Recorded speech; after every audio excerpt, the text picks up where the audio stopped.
Autobots, roll out! Hello and welcome to That's Just Prime, and today we're going to be taking a look at Transformers Prime, ARM's Micron Leo Prime, and I love this toy. Originally released in December of 2012, this guy was a Japanese release that retailed for approximately 4,200 yen. With today's rate of conversion, as at the time of this recording, that translates to approximately $35. Now, this is an interesting figure because this is a straight-up repaint of a character called Thundertron, which was a character that was developed for Transformers Prime. It got a toy, but then the character was kind of axed before he ever made an appearance on the show. And there's a lot of theories as to why that was, but for whatever reason, just the character never made it to the show. However, the toy was made. I like the idea of this toy, and I have Thundertron, and I have this version, the Leo Prime version. I had to get this version. And I personally prefer it in these colors. I think it works a lot better in these colors, especially when you look at the past versions of Leo Prime. I think it works really, really good, and it looks incredible. This is a really nice display piece. It looks incredible, I think, in both lion mode and in robot mode. But there was something that was very lacking with this figure, and we're going to get to that when we get into the robot mode. Right now, as you see him here, he is a lion, a robotic lion of some sort. He measures approximately 7 inches long. He's about 4 inches tall. And he's sort of like this robotic space lion, if you will. I mean, if we're just going to start making things up. He's kind of looks like a Zoid in a way. Kind of looks like something somewhat Voltron-ish. You know, so it's very nice. I really love the way this robotic space lion looks. Lots of detail in this guy. I really love the white and the red colors on this guy. I think they look incredible. The face is really nice. We'll try and get focused in there. Now, unfortunately, nothing happens in the face here. The mouth doesn't open or close or anything like that, which is a bit of a shame. But there you go. There's the face. Lots of detail. Let's get refocused one more time. A lot of detail in this guy, and like I said, I just think the colors work so well.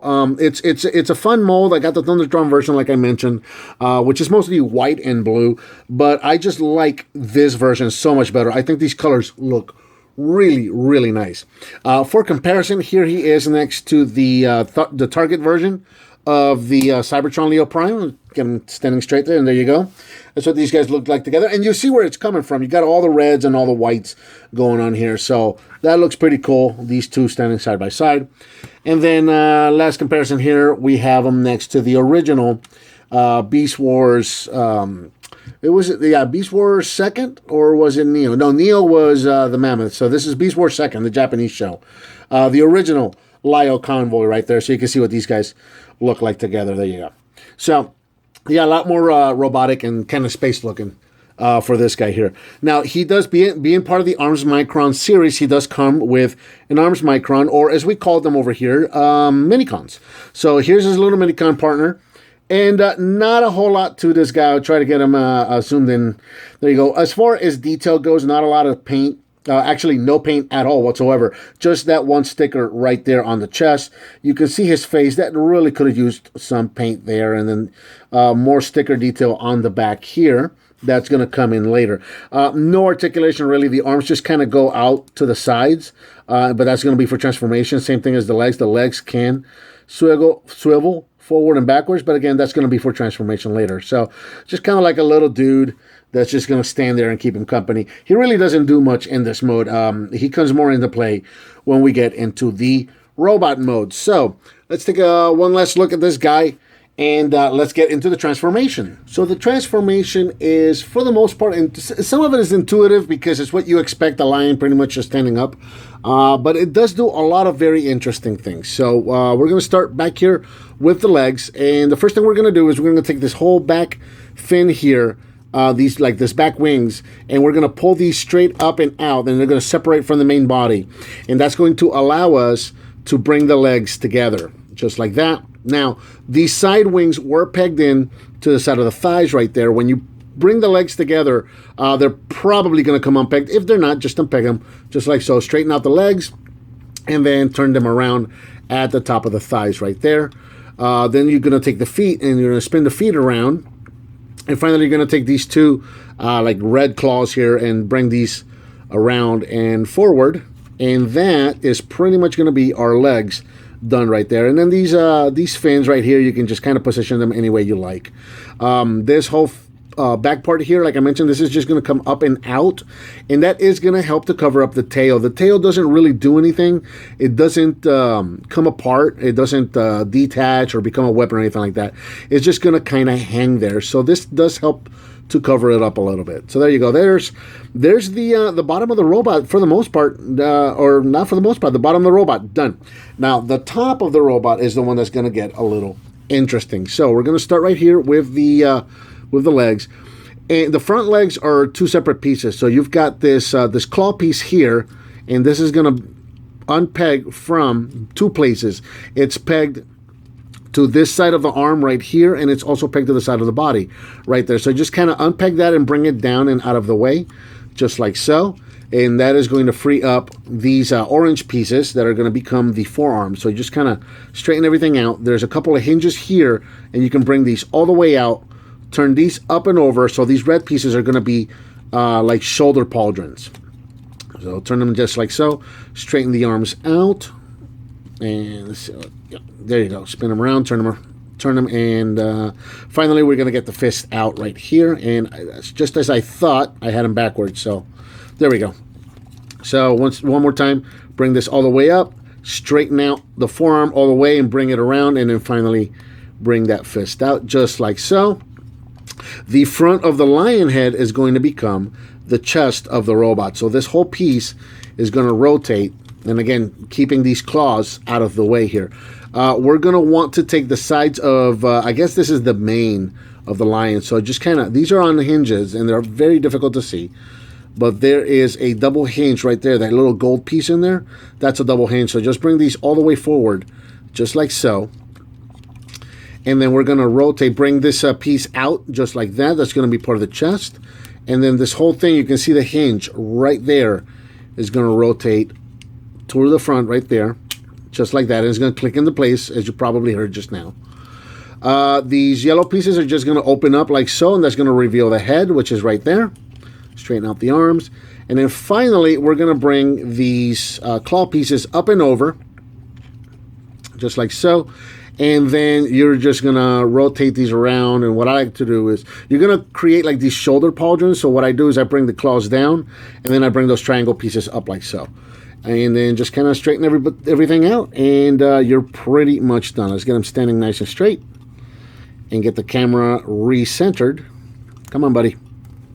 And this is a really nice display piece. I just really like the way this looks. Let's get the camera centered on him one more time. And there is ARM's Micron Leo Prime in robot mode, and I really like the way this looks.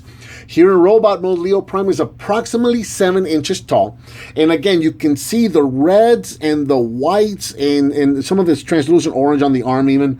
It just really, really pops, and just the color combination on this figure looks incredible. I think it makes for a really, really nice display piece. I usually like to angle these back a little bit, kind of like a samurai armor, or like a battle skirt of some sort. I kind of like that. Just angle those back a little bit. He is a little bit fiddly, just by the nature of his design. He's a little bit kibbly, so you have to fiddle with him some. But as you can see, just going all the way around on him, he really doesn't have a whole lot of kibble sticking out. He just kind of has these wings and fins that you just have to adjust and just kind of position to your liking. So there's that. And yeah, I think it's a very nice looking figure. Now, as far as the detail goes, like I said, I like the detail, but here's my one point of contention with this guy. I'm going to bring him in close, and there is his face. Now, all they did, this is a 100% complete, straight up repaint of Thunderthron. Yes, he is named officially Leo Prime, but that is not a Prime face to me. I hate that face. I like it for Thundertron. I like that face for Thundertron. I do not like that for a Prime character, because it looks nothing like any Prime at all, ever. It does not say Prime to me. The colors are nice. The colors can say Prime to me, but that face does not. I really wish they would have remolded, or they would have made a new head for this guy. I wish I would have retooled him. So, and I'm still holding out hope that somebody will make a head for this guy that I can replace someday. I'm still waiting. So, as far as articulation goes, the head is on a ball joint. He is limited. Actually, he's not on the ball joint. He's on the double hinge. So he's got a bit of a back, up and down right there, and he can turn side to side. But because he's got all this long hair and that beard and everything, he is limited to how much movement the head can have. He does have this thing up on his forehead, which rotates up and down, and I really don't see the point of it. I don't know what exactly it accomplishes, because if you bring it all the way up like that, it looks like crap. If you bring it all the way down, then you can't see his eyes. So I don't know. It just really doesn't accomplish much as far as I'm concerned. The shoulders are on the universal, so you've got, or actually they're on a ball joint, so you can go in and out. You can go forward and backwards. You got the hinges right here on those shoulder pauldrons there. You can go all the way around. Of course, you're going to be hindered because of this thing right here. So if you want to go all the way around, obviously this piece is going to get in the way there.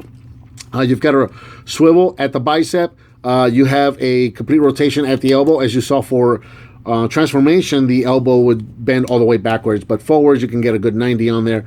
And the fist can rotate in. Again, that was for transformation. Nothing really at the waist. The hips are on ball joints. So again, you got some in and out, you got some forward and backwards, and some rotation. You also have a rotation right there at the top of the thigh, which again was for transformation. You got a hinge at the knee, so you can make a good bend there. And you have a ball joint on this ankle right there. So you got a very nice wide range of movement. You can rotate, you can tilt forward and backward. You got these claws here that are also hinged. And then on this side, it's interesting because you have a hinge on the bottom there. So you can move them up and down, and you can rotate them, but you cannot tilt it like you would do with this guy. And there's a reason for that. So we might as well get into that right now. So the original design of this character, Thundertron, he was originally the popular theory among the fandom is that this figure was going to be a pirate of some sort. And as such, he was going to have a peg leg. So he was going to have his leg in his beast mode, but then for robot mode, the leg was going to come off just like so. As you can see, it's just a peg into a slot. So he was just going to kind of stand on a peg leg like so. And then, let me see if I can get it to stand straight. There you go. And then this piece was supposed to turn into some sort of weapon. He's got this little peg right here that you can peg into the side of the arm. There's a couple of ports right here on the side of the arm. So from what I hear, you would be able to peg that in right there, and he would have like these attack claws on his arm, which is a really cool idea. I like it. So again, because this is a straight up repaint, that gimmick remained. And I don't typically display him this way, but if you want to, you could give him his peg leg and give him like a claw, an attack claw right there. And as you can see, I'm having trouble standing him up, which is why I don't do it. It's just I find that it's just a lot more stable to keep the leg on him the way he was designed to right there.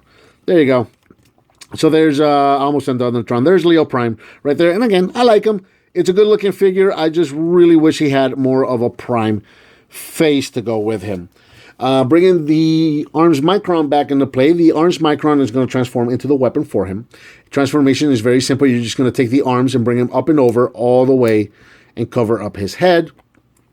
Take this blade on the back of the Arms Micron, bring it all the way forward, and then you are going to take the legs here and fold them all the way forward at the hips, or at the waist rather, and then at the hips forward furthermore. And that's going to expose a little peg right there. And that's going to become a sword for Leo Prime. So now Leo Prime can wield his Arm Micron sword right there. So, yeah, like I mentioned, you're probably seeing it as I'm trying to move him around. He's a bit fiddly. You try to move one thing, and then other stuff that you don't want to move moves out of your way. And it kind of makes him hard to stand sometimes. But once you get him standing and you get him in a position that you like, I think he displays really, really nice. He's a very good-looking figure, except for that head. But other than the head, he's just a very nice-looking figure. I really love the idea. I like the lion head for the chest, and I really, really like those colors. For comparison, one more time, here he is next to the Target exclusive Leo Prime from the Cybertron series. And he's a little shorter, actually, than he's a little shorter than both of these other figures. If I did not mention, he stands 7 inches tall, in robot mode. So there you go. So there's Leo Prime, and then here he is next to the original Beast Wars 2nd Lyle Convoy. And this guy's even more, there we go. I'm going to have to adjust the camera even more for him. So it's just a little taller. So he looks like he has more in common with the Target Leo Prime, with the lion head on his chest right there. And when you see these two side by side, you can tell right there where this was coming from, where the design idea was coming from, which I think is pretty cool. And the three of them look really nice. Let's see if I can get all three of them here in one shot. Let's do that. They look really nice up on the shelf all together, on my Beast Wars shelf. They look really nice. Here we go. There you go. All three of them right there. I think that looks really nice. Very cool. Again, I really like the figure. It was worth the. I think I paid like $40 for him to get him imported, and I'm okay with that. I was happy with the purchase. Like I said, yeah, he's not a great toy to play with because he is very fiddly, but he is a great display piece. I think he looks incredible up on the shelf, especially next to those two other guys, as you saw just now.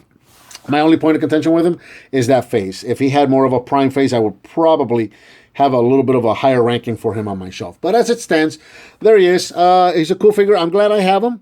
And I think that pretty much covers Transformers Prime, Arms Micron Leo Prime. What did you think of this figure, and what would you like to see me review next? Let me know by leaving me a comment, give me some thumbs up, subscribe and share with your friends if you like what you see, and I'll talk to you next time on That's Just Prime.